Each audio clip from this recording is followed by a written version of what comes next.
और रामपुर टोला अपने सीधे साधे लोगों और पुराने रीति रिवाजों के लिए जाना जाता था। इस गांव में जिंदगी आसान नहीं थी, पर लोग मिलजुल कर जीना जानते थे। मिट्टी के घर, कच्ची गलियां और सुबह शाम जलते चूल्हे, यही रामपुर की पहचान थी। इस गांव में रहता था लालाजी प्रसाद का परिवार। कभी यह परिवार संपन्न माना जाता था, लेकिन समय ने ऐसी करवट ली कि अब दो वक्त की रोटी भी सोच समझकर बनानी पड़ती थी। लाला जी की तीन बहुएं थी, सुमन, गीता और राधा। तीनों अलग अलग स्वभाव की थी, लेकिन एक बात में एक जैसी। तीनों ने बिना मसाले की सब्जी बनाना सीख लिया था। एक सुबह सुमन रसोई में पहुंची, मसाले की डिब्बा खोला तो उसमें बस थोड़ी सी हल्दी बची थी। मिर्च, धनिया, जीरा सब खत्म। उसने गहरी सांस ली। तभी पीछे से गीता बोली, भाभी आज क्या बनेगा? सुमन ने धीमी आवाज में कहा, आज फिर बिना मसाले की सब्जी। गीता मुस्कुरा दी, अब तो आदत हो गई है। राधा चूल्हे के पास बैठी सब्जी काट रही थी। उसने कहा, मसाले कम हो पर मन साफ हो तो खाना भी अच्छा लगता है। तीनों बहुएं जानती थी कि घर की हालत खराब है। ससुराल में बूढ़े सास ससुर, दो देवर और एक ननद थी। खेती से उतना ही नहीं निकलता था जितना कि बाजार से मसाला लाया जा सके। सास कमला देवी अक्सर पुराने दिन याद करती। एक जमाना था बहू, जब रसोई में मसालों की खुशबू से पूरा आंगन महकता था। सुमन धीरे से बोली, अम्मा खुशबू फिर आएगी, बस थोड़ा सब्र चाहिए। कमला देवी की आंखों में नमी आ जाती है। तुम तीनों ने कभी शिकायत नहीं की।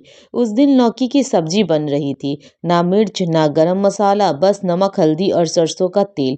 गीता ने सब्जी चलाते हुए कहा, लोग कहते हैं बिना मसाले की सब्जी बेस्वाद होती है। राधा हंस पड़ी, बेस्वाद तब होती है जब घर में प्यार ना हो। सुमन ने रोटी बेलते हुए कहा, हमारी सब्जी में मेहनत का स्वाद है।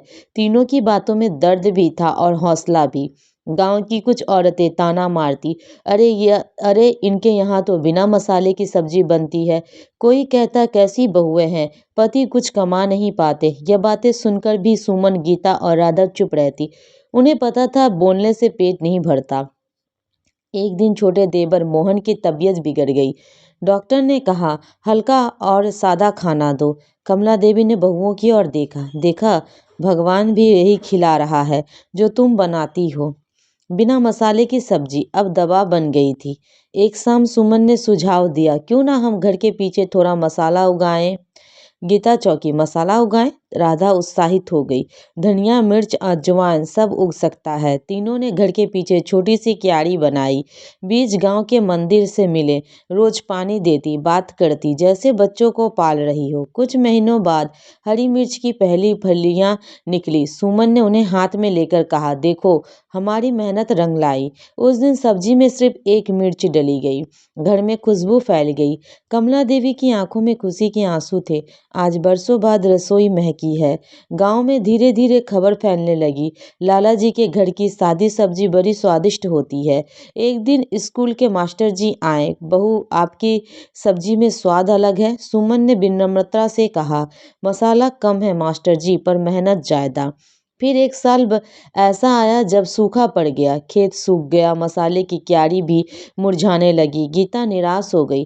फिर वही दिन आ गए। राधा ने कहा, हमने बिना मसाले के भी जीना सीखा है। सुमन बोली, जब मन मजबूत हो तो स्वाद अपने आप आ जाता है। पंचायत में तय हुआ कि महिलाओं को आत्मनिर्भर बनाया जाएगा। सुमन, गीता और राधा ने सुझाव दिया, हम सादा बिना मसाले का खाना बनाना सीखेंगी। सब हैरान थे। बिना मसाले? सुमन ने कहा, बीमारी और गरीबी में यही खाना काम आता है। धीरे धीरे गांव में सादी रसोई की पहचान बनी। बाहर से लोग आने लगे। बिना मसाले की सब्जी, सादी रोटी, लेकिन स्वाद ऐसी कि लोग तारीफ किए बिना नहीं रहते। बहुएं अब सिर्फ बहू नहीं रही, वो हिम्मत, समझदारी और संयम की मिसाल बन गई।